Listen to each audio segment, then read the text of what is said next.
जी हाँ दोस्तों, आज के इस वीडियो में हम लोग देखने वाले हैं कि डिवीजन वाइज सेल रिपोर्ट और division wise purchase report. Division wise sale report का मतलब क्या होता है कि जैसे कि हमारा एक रिटेल स्टोर है और उसमें कई सारे डिपार्टमेंट, अलग अलग डिपार्टमेंट है। चाहे आपका जैसे मेंस का, अगर कोई भी अगर कपड़े की दुकान की बात कर रहा हूँ मैं, जैसे मेंस का कई सारे डिपार्टमेंट्स हैं, जैसे कपड़े का, लेडीज में है, साड़ी वगैरह है, या गर्मी के सीजन का है या ठंडी के मौसम का जो भी कपड़े हैं।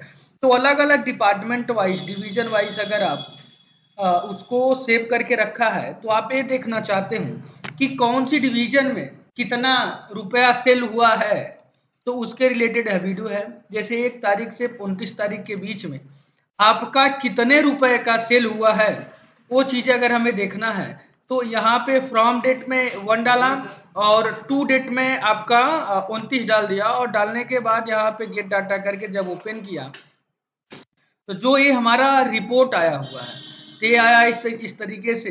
बैग एंड लगेज में 2 क्वांटिटी में सेल हुआ है, इस डेट से इस डेट के बीच में। एवरेज रेट जो सेल का रेट था 1500 रुपये था, डिस्काउंट कुछ भी नहीं गया था। यहाँ पे टोटल 3000 रुपये अमाउंट मतलब टोटल सेल हुआ है।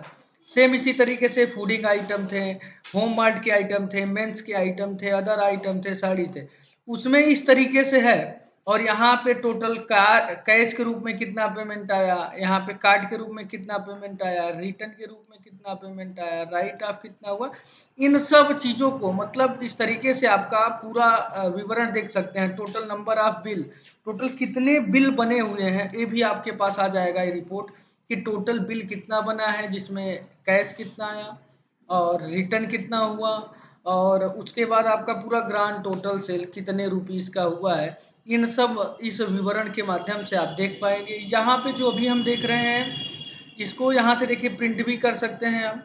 अगर आप एक्सपोर्ट करना चाहते हैं वर्ड में, एक्सेल में, पावर पॉइंट में, उसको भी यहाँ से आप कर सकते हैं। यहाँ पे देखिए एक्सपोर्ट का ऑप्शन है, एक्सपोर्ट बटन पे जैसे आप क्लिक करते हैं तो यहाँ पर ये देखिए एक्सएलएस मतलब एक्सेल में आपका। इसके बाद इस तरीके से टोटल आप ले सकते हैं वर्ल्ड में, इन सबको आपको अगर सेम इसी तरीके से परचेज का देखना है तो डिवीजन वाइज नीचे आपका परचेज का रिपोर्ट है। अगर हमें 1 तारीख से इसको भी देखना है 29 तारीख तक, आज के दिन तक कितने रुपए का कौन सी डिपार्टमेंट में परचेज हुआ है, तो भी हिस्ट्री आपको आ जाएगा कि मेंस में, साड़ी में, टॉयज में, 3 डिपार्टमेंट में आपका यहाँ पे परचेजिंग हुआ है। तो जो भी परचेज हुआ है इसमें आपका ओपनिंग स्टॉक नहीं दर्शाता, ओपनिंग स्टॉक इसमें नहीं आता, बाकी सारी चीज़ें इसमें आता है, मेंशन होता है। जो भी यहाँ पे परचेज में परचेज का आएगा, सेल में सेल का आएगा। सेम इसी तरीके से देखिए कितनी क्वांटिटी में परचेज किया, डिस्काउंट कुछ मिला था नहीं मिला था, इसके बाद अमाउंट कितने रुपीस का मैंने डिवीजन वाइज परचेज किया है, पूरी ये लिस्ट आ जाएगा कि कौन सी डिवीजन में कितना रुपया हमने परचेज करके रखा है, उसकी हिस्ट्री आ जाएगी आपको।